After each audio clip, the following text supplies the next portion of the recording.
The next step actually goes to a different tool, and this is just so to save time again. And as I'm describing this through, this seems to be taking a while, but it wouldn't actually. The idea is I'm going through it in a pace that expects a learning curve. Once you get really good at these, you will be seriously saving yourself a lot of time.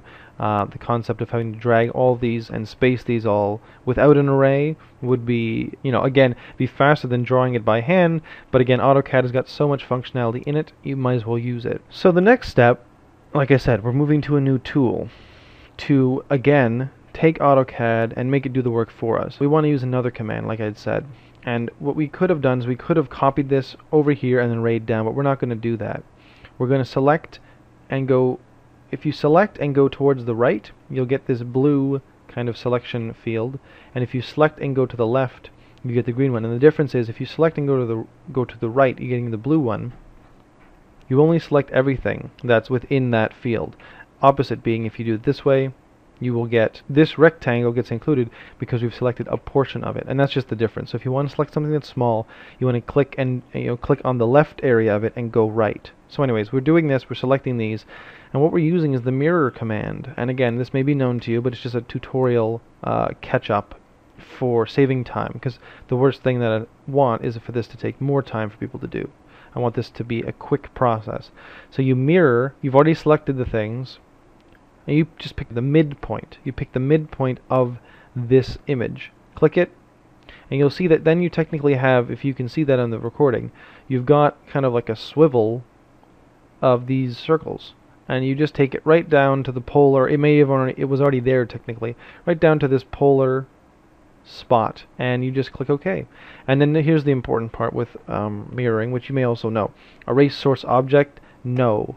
You don't want to erase the source object. These are the source objects. In some cases you would, we don't want to here. So now we've got our full thing, and I know we've got 2 extra ones that we don't need, but it's easy enough to just go through and get rid of those if we don't need them, Working with more and then removing later, because deleting is pretty easy in AutoCAD, at least deleting lines. Alright, so now we've got the base point of our rectangle, and we've got our arrayed thing, we've done the mirror, we've deleted those 2. So now we've got our full kind of like format. Now the only thing that's missing is the text, and then turning it into a block. So with text, I mean, in this case we don't really need multi-line text, so you're just going to type in text. And it's very much like, I treat it very much like, in this case, it's not a scale drawing. So you can start the point wherever you want and then move it after. You want to pick a height. So it's very much like I was saying, it doesn't really matter. You're not doing it to scale, you're just kind of doing it so they can see it. And you don't want it to be too big so it gets cluttered. So you just literally say, where do you want it to start it? And it'll ask you what the height is. So you just pick a height. And that little line there will show you a representation of how big it will be. So let's say we want to make it 3. And then it'll ask right after the angle, so just put it like this way. You want it to be, you want it to have very little angle, or like in this case no angle. You could have it be on whatever number of angles you've programmed into, so it can go to the 45 or the 90. We just want it to be right straight. And then type what you need. So in this case we're going to type 1 and then step away from that. So we've got our 1 here. We click M, enter, and we can move it over. And again, there's no real lining up. You just kind of eyeball it, throw it in there. Again, it's for look, it's to label. It's so that in the end, when this is printed out, you can read it. So now it's starting to look similar. You can just kind of envision all of this text going around. And again, the next step is something we learned before. You can simplify your process for copying these and make them all universal. As long as you set this one up and this is exactly where you want it, you can again go into the array command and you can see that it'll follow the exact same steps. It keeps the last one that you put in there. So in this case we happen to just having arrayed that down. So if you do that, that's what will happen. So we click OK, and yes, it's all the same number, but you can go through and you can change all those like such. So now I've changed all the number values down, and now I'm just going to go in here and add in firewire in, and we're going to add in a MIDI in, and there we go. And just as a little brief comment, if you go close here, you can see like this, I made this a bit smaller there just because again it's firewire in, so it's like it's a bigger phrase. So if you want to change the height of text after you've created it, you don't have to delete it. You can just go right in here and you can just change this value. So say we want to change that down, we just want to have it on 2. We'll do the same thing for MIDI. We've selected 2 things, so if we escape out of and we go into only the MIDI and we just take away the 2, or the 5/16.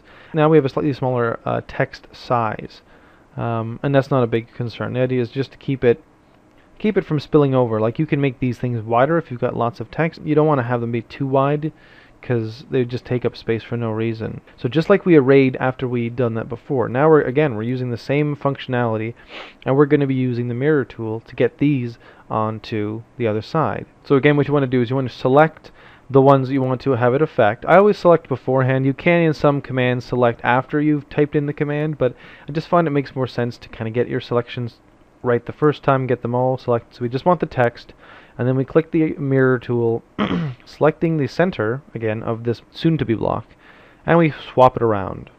And there's our, again, do we want to erase the source objects? No. Click enter. And again, so now we have our text in the right place.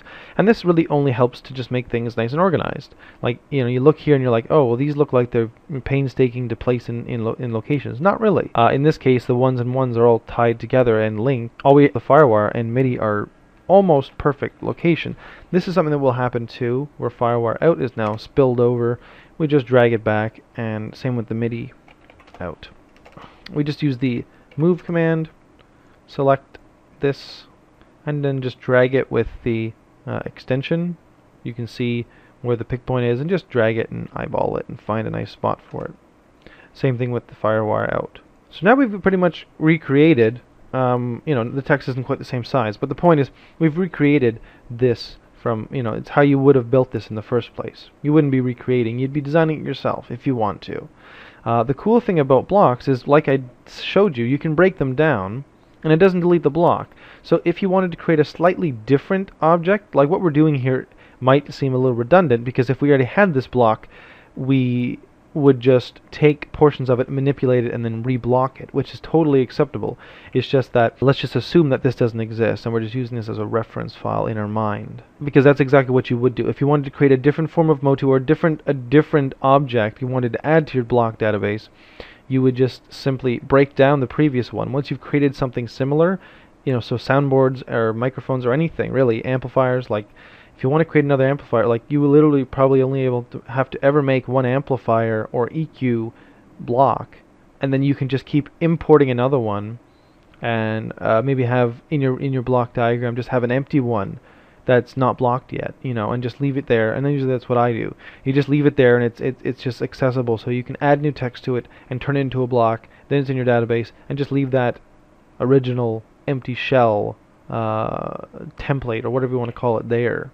These are good practice things. I mean, they're to each their own, and you can take them or you can leave them. So the next thing, just for the sake of time, I'm going to take this and copy this over.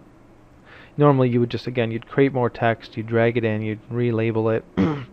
So the idea being that pretty much these would be the steps that you would do. Like if you wanted to move that over, if you wanted to copy it over, if you didn't care about this file, which isn't anything anymore, it's just a bunch of stuff on here, it's not a block, and again, it doesn't affect the file. So you could cannibalize this, and I could have just dragged all the text over there, but I wanted to show the process of doing that. So again, I'm just going to show you. This is basically what you would do if you were just kind of creating from a block. Either you would just use this exact one and edit it, or if you're making multiple different ones, you might just start copying them over in such a way. So now we can just delete this, because we've now got our new soon-to-be block. And the idea is, like I said before, many times I think, and these ones have added themselves because even though they're not in the drawing anymore, they're still in the block database that's locally saved in this file, in this drawing2 file. And here's our motu icon, and again it's also in the pick down menu if you click in I.